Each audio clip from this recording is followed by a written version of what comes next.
President Barack Obama is the last president to win an overwhelming majority of the popular vote and the Electoral College vote. Last night, he made his debut on the campaign trail for Vice President Harris and cut through the noise to deliver an epic takedown of Donald Trump and his lies. The reason some people think, wow, I don't know, I remember that economy when he first came in being pretty good. Yeah, it was pretty good, because it was my economy.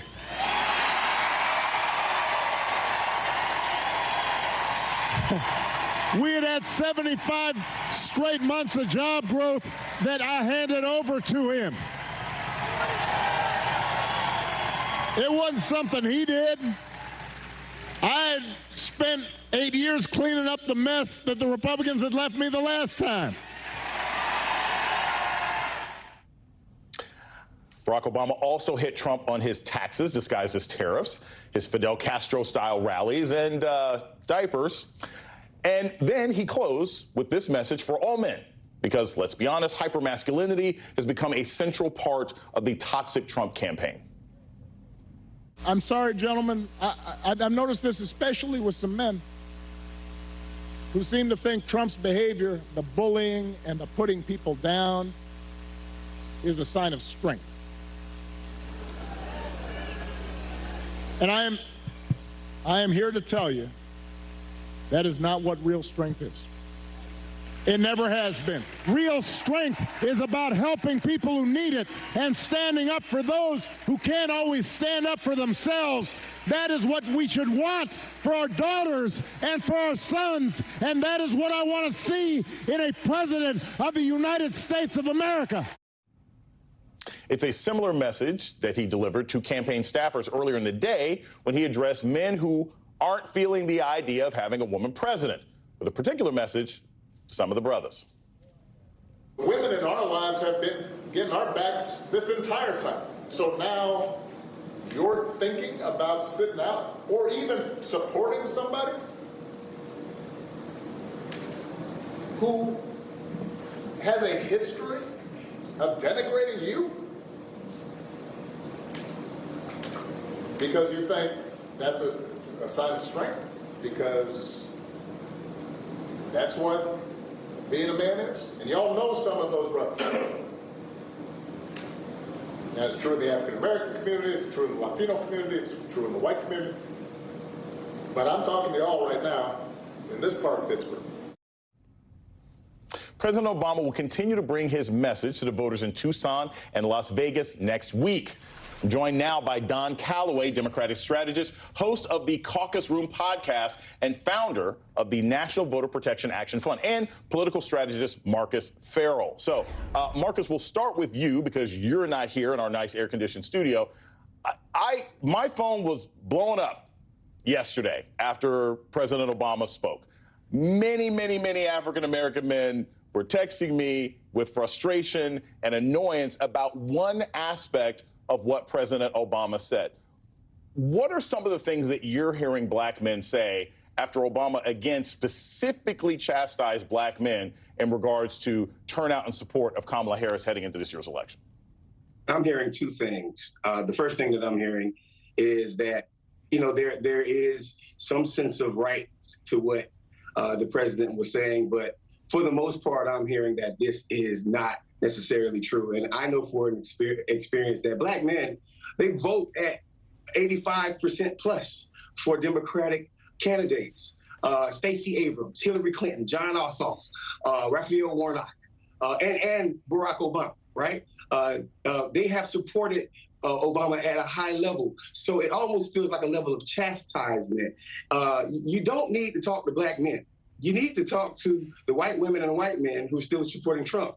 You need to talk to maybe the campaign. If you feel like black men aren't going to necessarily vote for your candidate, then you talk to the campaign and say, "Hey, campaign, what are you saying wrong? Are we not talking about jobs? Are we? If you look on Twitter today, there's another police shooting, right? How do we address these issues that actually affect black men and black men take a look at? But it is completely false. It's completely, as we say in Atlanta, cap. It's completely cap for anybody to literally try to say that black men aren't supporting Democrats. Now, whether you believe in that fact or not, at the end of the day, I think President Obama was a little off when it comes down to his chastisement of black male voters. So, Don, we've heard this story before, right? Barack Obama has a tendency to speak in a particular kind of way to black male voters. I mean, I was there when he spoke to Morehouse and was talking to a bunch of guys who were about to graduate from college and basically telling them to pull up their pants. Yeah. And there's an annoyance with that. But is there some truth to it? I mean, is there a line between, hey, you got to deal with some of these brothers who are sexist, and also sometimes the former president going too far into respectability politics? He lives in respectability politics because he's a creature of them. And that's the universe he came up in. I mean, you and I are black men, and you look who's in there when he's giving that sermon. His young brothers who would still idolize him. That has no place amongst folks like you and I, or professionally his peers, and he doesn't deliver that message to them. He has this condescending way of coming out and preaching to black men in a way that he doesn't do to any other segment of the American population. And it's quite troubling, but it's also just a form of some level of detachment. First of all, the brothers who need to be brought into the fray here, ain't none of them voted for Barack Obama, because nobody under 30 has ever voted for Barack Obama. So it makes me wonder kind of where he is in terms of this ongoing condescension of black men, because let's be clear, if Kamala Harris does not win this election, it won't be because of black men. It will be because of everyone else other than black women. And oh, by the way, the 10 years of ongoing pernicious voter suppression in a post-Shelby County versus Holder world. And Barack Obama ain't out there preaching about that. Marcus, several weeks ago here on the network, I was talking about the fact that if Democrats are worried about one constituency of men going forward, it should be Latino men. That's where the numbers are actually falling back and falling off in a way that you don't see with other groups of people. And there was a lot of pushback, and you had some activists and organizers saying, et cetera, et cetera. But you've worked in Arizona, you've worked in Florida, you've worked in Georgia. Is there a general problem with men across the board when it comes to voting for a woman candidate for president? Do you think that it's a general men issue and Obama is just focusing on black men because that's who he can speak to? Or is this a particular problem with him? Well, obviously not with black men, because we are literally showing up for the people that affect us and care about us the most. You don't see the Castro twins out here talking to Latino folks about, talking to their base about how Obama talks to us. You don't see Hillary Clinton going on lives and talking to white women, which she needs to do, about hey, you know what? Why are you going for this fascist that might be the next president? The only voting demographic that people feel very comfortable in chastising is black men. And here's what I want to point out very specifically. At the end of the day, we are looking at an electorate that shows up consistently, is underfunded, and this campaign literally just got chastised by black folks for not even hiring enough black people and black vendors in general.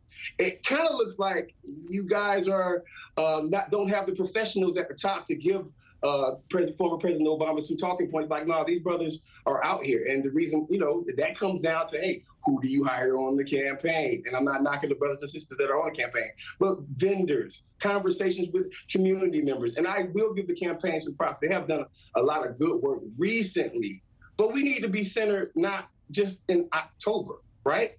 Not a month before the election. We need to be centered in January, a couple of days after the inauguration. And that's what's not happening. And all of a sudden you find yourself in this predicament, scrambling to try to talk to black men. You shouldn't be in that predicament whatsoever. You should produce policy that affects our communities, and you should actually do things to show.